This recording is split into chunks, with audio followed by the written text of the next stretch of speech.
इस बीच आपको भोपाल से बड़ी खबर बताते हैं, जहां कांग्रेस वचन पत्र समिति की बैठक उप समितियों के सदस्यों के साथ कमलनाथ बैठक करेंगे। प्रदेश अध्यक्ष कमलनाथ के निवास पर यह बैठक होगी। अलग अलग विभाग के अनुसार नेताओं को जिम्मेदारी दी जा रही है और जिस तरीके से कांग्रेस पार्टी पूरी तैयारियों में जुटी हुई है, कांग्रेस पार्टी क्योंकि इस साल चुनाव है और इस चुनावों में कांग्रेस पार्टी पूरे दमखम के साथ मैदान में उतरने की तैयारी है।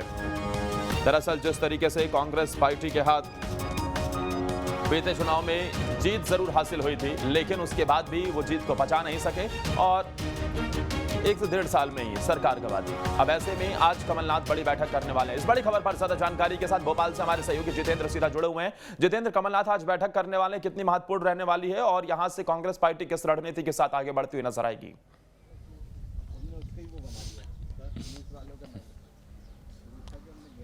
बिल्कुल, देखिए, अगर हम बात करें पूर्व मुख्यमंत्री कमलनाथ की, जो कि मध्य प्रदेश कांग्रेस कमेटी के प्रदेश अध्यक्ष भी हैं, आज उनके निवास पर एक बैठक होने जा रही है। ये वचन पत्र समिति की बैठक है और वचन पत्र समिति की जो उप समितियों के पदाधिकारी हैं उनके साथ ये बैठक होने जा रही है। हर एक विभाग को लेकर जो चर्चा है वो की जाएगी, किस प्रकार से वचन पत्र है वो तैयार किया जाए।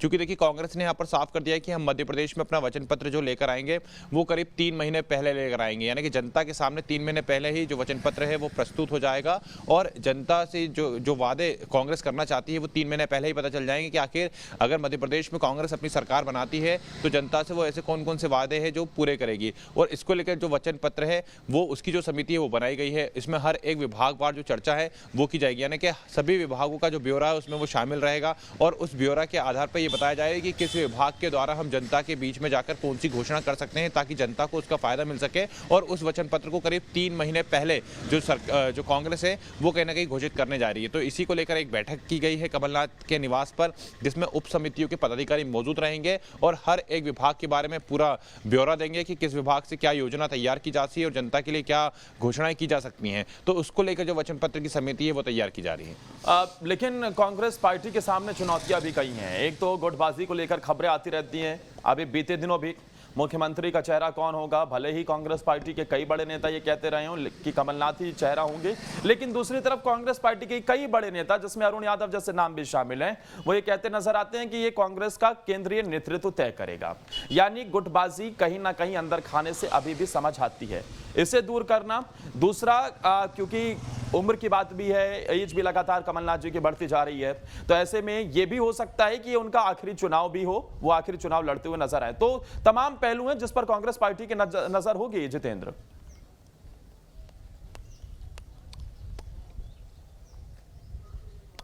बिल्कुल, देखिए, अगर हम उप समितियों की बात करें तो उप समितियों में वो तमाम पदाधिकारी आते हैं जिन्होंने पिछले कुछ दिनों पहले कमलनाथ पर यानी कि मुख्यमंत्री के चेहरे पर सवाल उठाए थे। और जाहिर सी बात है कि कहीं ना कहीं कमलनाथ का ये आखिरी चुनाव है, क्योंकि बढ़ती उम्र के साथ कहीं ना कहीं कमलनाथ भी चाहेंगे कि मध्य प्रदेश में इस बार वो अपनी सरकार बना सकें, क्योंकि मुख्यमंत्री अगर उन्हें बनना है तो ये उनके सामने एक मौका है।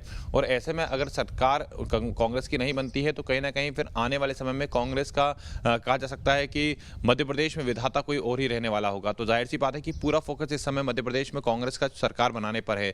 कमलनाथ पूरी ताकत झोंक रहे हैं। लगातार आप देखिए उनके जो दौरे हैं वो भी यहाँ पर डिसाइड किए गए हैं कि शिवपुरी जाना है, उन्हें पन्ना जाना है, अलग अलग जगहों पर जहाँ पर कांग्रेस ने चुनाव हारा था वहां पर जाना है। लेकिन कहीं ना कहीं कांग्रेस में और कमलनाथ के सामने एक सबसे बड़ी समस्या है और वो समस्या है गुटबाजी की, क्योंकि कांग्रेस के अंदर लगातार जो गुटबाजी है वो देखने को मिलती है। आप देखिए, अरुण यादव ने कुछ दिन पहले ही सवाल उठाए थे कि मुख्यमंत्री का चेहरा पहले से डिसाइड नहीं होता है, कांग्रेस में हाईकमान डिसाइड करता है, विधायक दल की बैठक होती है और उसमें मुख्यमंत्री के चेहरे की घोषणा की जाती है। क्योंकि कई बार हम देख रहे हैं कि कमलनाथ भी कहीं ना कहीं तमाम कांग्रेस के जो बड़े लीडर्स हैं मध्य प्रदेश में उनको दूर करते हुए नजर आ रहे हैं। चाहे अरुण यादव की हम बात करें, चाहे अजय सिंह राहुल की बात करें, इसके अलावा हम सज्जन सिंह वर्मा की बात करें, तो अलग अलग हम नेताओं की बात करें तो ऐसा लग रहा है कि एकलो चलो वाली जो चाल है वो कहीं ना कहीं कमलनाथ यहाँ पर चलना चाह रहे हैं और उसी का खामियाजा उन्हें भुगतना पड़ रहा है, जिस प्रकार से नेताओं की बयानबाजी यहाँ पर लगातार हो रही है।